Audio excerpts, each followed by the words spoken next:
Welcome to Reflections, a program where we discuss values and virtues for the transformation of the individual and the society in general. I am Father George Ehusani, and I have with me in the studio today our friend Clem Nwankwo.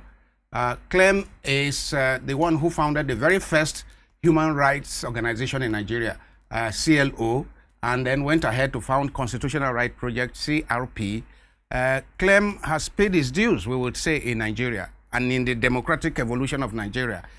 He set up the first transition monitoring group, TMG, that brought together over 50 pro-democracy groups to monitor the 1999 elections. And then after that, he also convened the Civil Society Situation Room that brings a lot of human rights pro-democracy groups together to observe, monitor, and write reports about the various elections between 2003 and 2010 and recent times.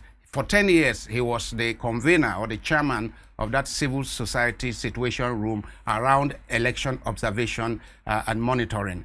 Now, Clem is here for us to discuss the 2023 elections matters arising. Clem,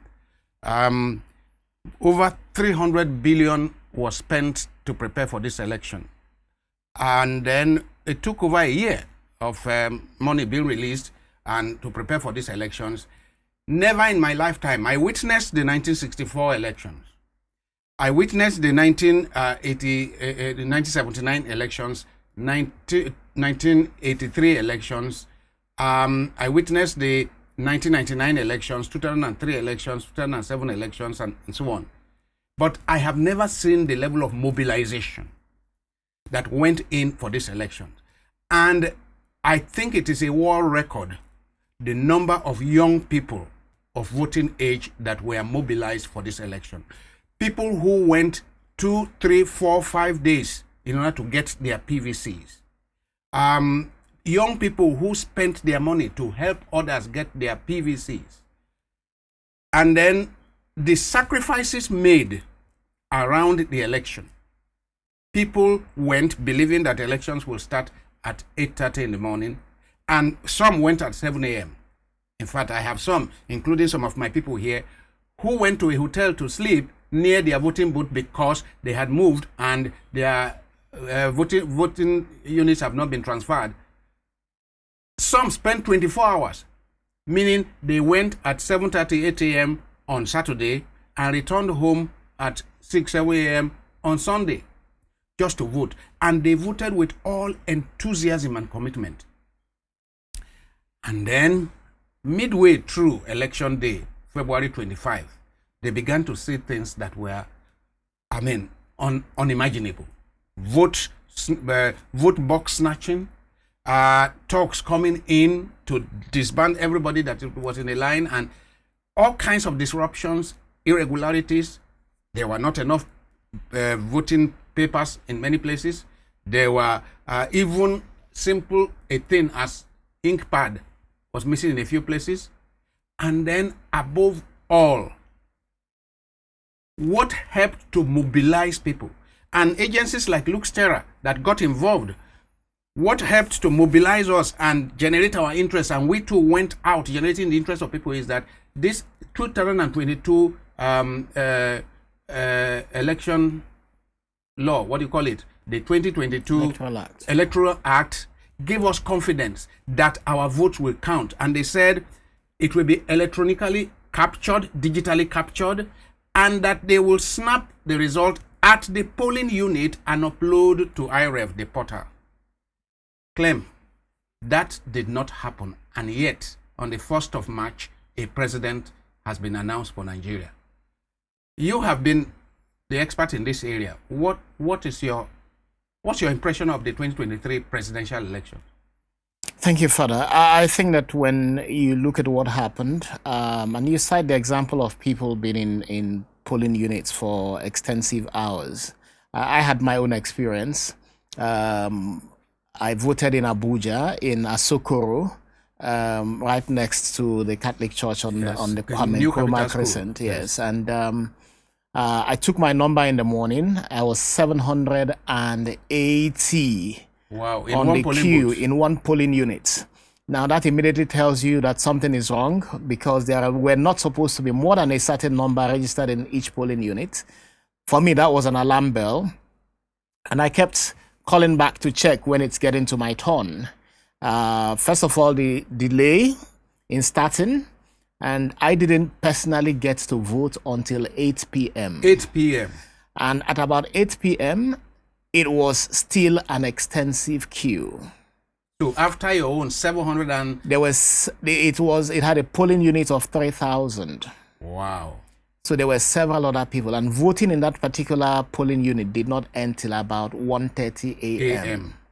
And that tells you the polling unit is only a few kilometers away from INEC headquarters. Yes. Like 10-15 minutes drive. So it tells you what the situation is across the country, where the distance between the polling unit to INEC headquarters may actually even stretch to 1,000 kilometers. When you mention the cost of the elections, the number is closer to 400 billion than 300. Lower to 300 billion. But that's the actual budget from the public purse. Institutions like the Terra Institute invested a lot. The Nigeria Civil Society Situation Room, several other observer groups, the internationals invested a lot. I knew somebody who came into the Situation Room who had just arrived from the US just to come and vote. That person arrived on Friday night, and their ticket indicated their departure from Nigeria on Sunday night. So he too invested a lot. And that person others came, and there were several Nigerians who came from different parts of the world. They just wanted to come in on that Saturday, cast their vote, and leave.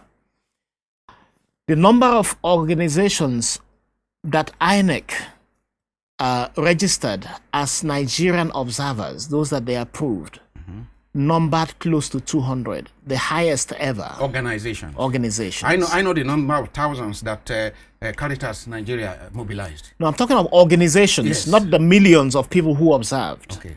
That these organizations deployed. This is a record in Nigeria's history.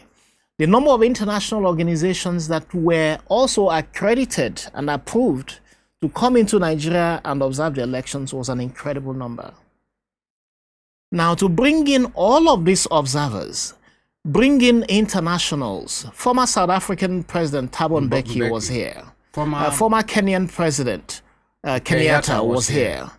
Former Malawian President, former Sierra Leonean President, several people from across the world were here to watch the disgrace. Commonwealth Secretary General. To watch the disgrace that Nigeria's 2023 general elections was. I feel completely, for me, I feel it's extremely humiliating to have this country conduct this kind of exercise that is called an election. It certainly is not an election. And the time, I remembered 2007, we were observing the elections, and I was aligned to the international observers and working closely with the leader of one of the election observations, Madeleine Albright of blessed memory. Jimmy Carter was here, the former US president. Yes. We had received election results from only 13 states. An Electoral Commission in 2007 announced the results of that election. I feel sad, extremely sad, because of the way that we have worked on this election, to see myself describing this election as similar to the elections of 2007.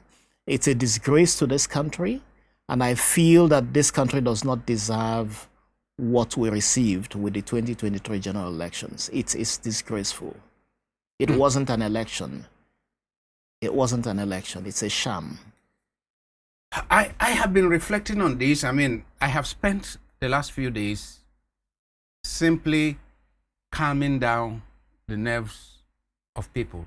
I mean, people send me texts and say, I'm running mad. I mean, literally, I am running mad. People send me texts saying, I have no more hope in Nigeria. I spent the last few days just saying, look, you see, We shall get it right. It shall be well. I don't know how, but please don't give up. I mean, if I read some of the texts that I have been reacting to in the last few days, it's frightening. People who are ready to give up. Father, I am struggling hard not to run mad, not to break down mentally. I say, no, you can't afford to break down mentally.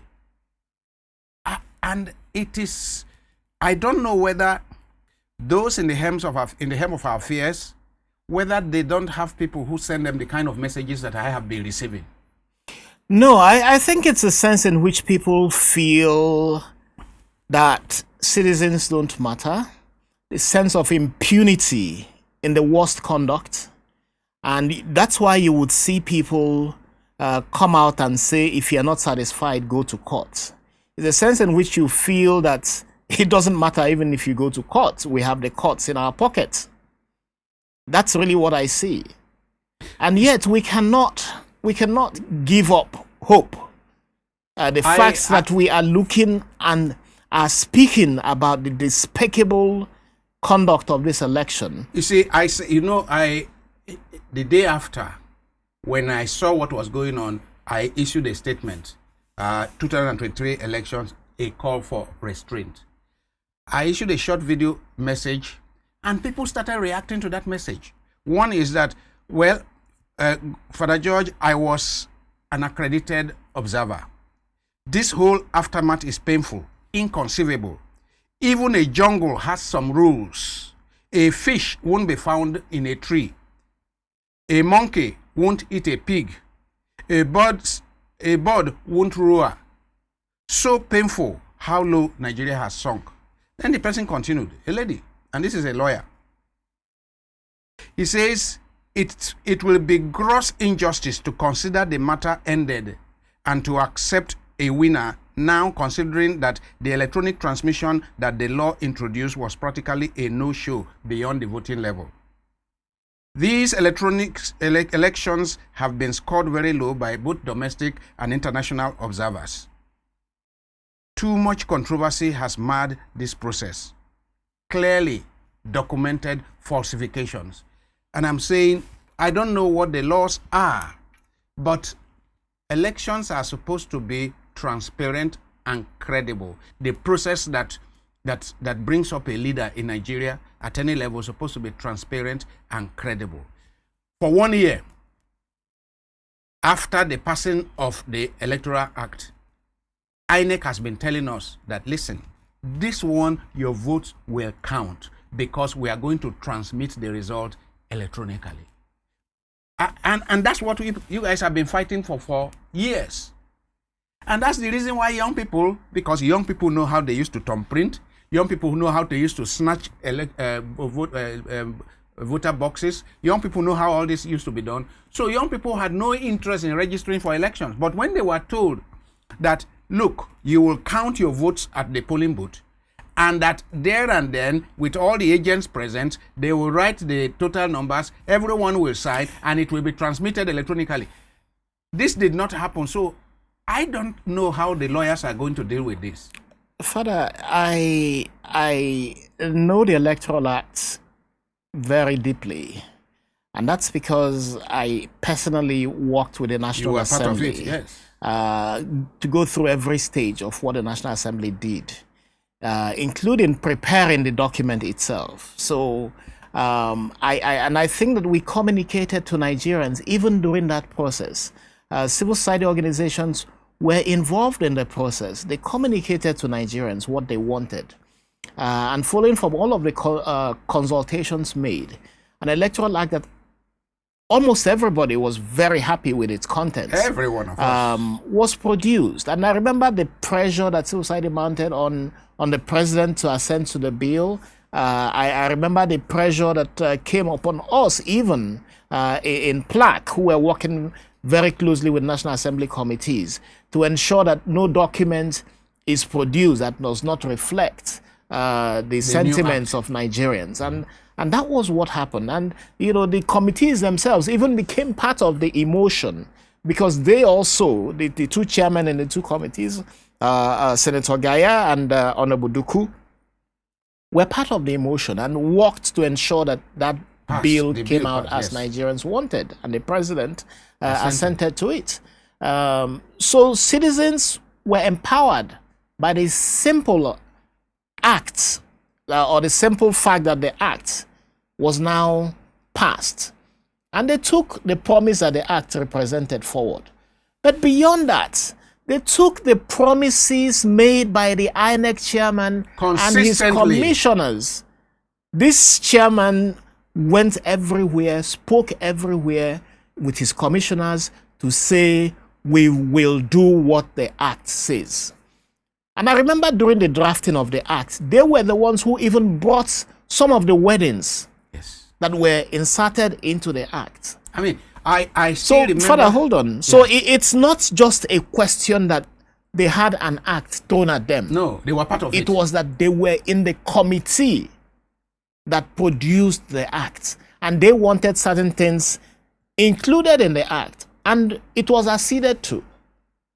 So for you to come now, in spite of video evidences of your verbal commitments to running a process, from that act you created what you called INEC regulations and guidelines. And you included in those regulations and guidelines what you wanted to do that will guide a credible election. Yeah. So for you to come on the day of election and act contrary to everything that you have said, everything that you committed to, please tell me, where is integrity? Where is honor? Where is shame? I'm asking myself. I have been reflecting as I got all the reactions. I've been asking myself, your group, the group that worked so hard on this, the civil society groups, where did you go wrong? I don't know where we went wrong, and I don't think that if someone holding a public office, if people holding public office speak publicly and commit to doing the right things, and we believe them, I don't think we've gone wrong. I don't think we went wrong. Well, somebody told me yesterday, I mean, I responded to the person, but what the person said to me is that maybe the civil society people have hurt Nigerians. He says, we in civil society built so much confidence in the process. I feel we unwittingly betrayed the people. No, Father, I think it was important for us as civil society, and I, as a philosophy, believe that if you are going to have elections held, the institution responsible for conducting that election, its integrity needs to be protected. Its independence needed to be protected, especially when you have constant interaction with that institution and that institution constantly tells you they are ready. Let me also say this. A few days to the election, leaders of civil society sat down with INEC leadership and asked again the question. We heard that you are not ready for these elections and that you are going to seek postponement. They said, no way. And we were told in this small meeting that INEC has never been as prepared for any elections as it is now. As it is for the 2023 elections. We're told that even the level of confidence in INEC is far higher than it was in the previous election. Now, unless you were an ever cynic, I mean, you take them by their word. What would you...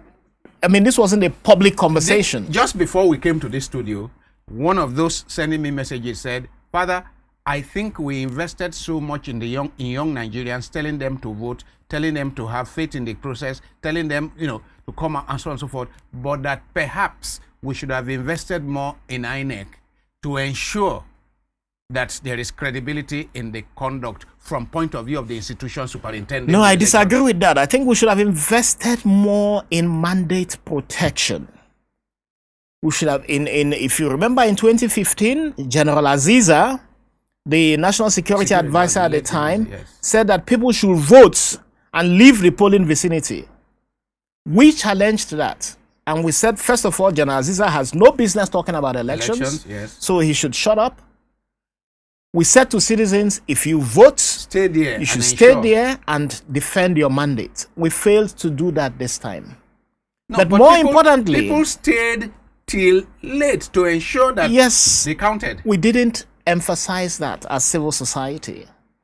Secondly, we trusted that the beavers Would work. was the silver bullet and that you didn't need to stay at the polling unit. Election results come up, the beavers takes the picture, and already it's programmed to the networks. So once that picture is taken, it uploads to INEC's result viewing portal. And we could, in the comfort of our homes with our phones, Yes. see what is dropping as soon as elections conclude in particular polling units. And there were 176,800 polling units. So we trusted, but apparently someone or some people knew that we trusted them, but had their plans of what to do to ensure that that trust, they were prepared to betray it. So, are we talking of some, a few mischievous elements here and there, or was it something that appears to have been orchestrated? I don't think the orchestration is the word. I think it was well choreographed, well planned, what was to be done. There was no doubt about it. If you remember when this whole confusion was going on about cash, no cash being available, Yes. citizens were stripped of their monies. Yes. Those who were shouting the most had money as part of their choreographed plan, and this was being derailed by that. You and I, as citizens, had done what we were told to do. We had sent out all our So money to we did not have our cash on us. We had put it in the bank. And what was supposed to happen was the bank was supposed to give us our money back as we needed it. That never happened. But these people who knew what to do with money had ways of cornering the monies that were going into the banks and used it. Some were even paying in foreign denominated payments. So for us, I think I You would refuse. say that the civil society did what it should do. We did what we should do. I am never going to say that citizens, that this was orchestrated or that it was very well choreographed, very well planned. And unfortunately, what has been delivered goes. And for me, it's not about who the candidates are. And I think It's a process. people need to know that. It is the process. It's not about who wins it. It's about who wins it having legitimacy.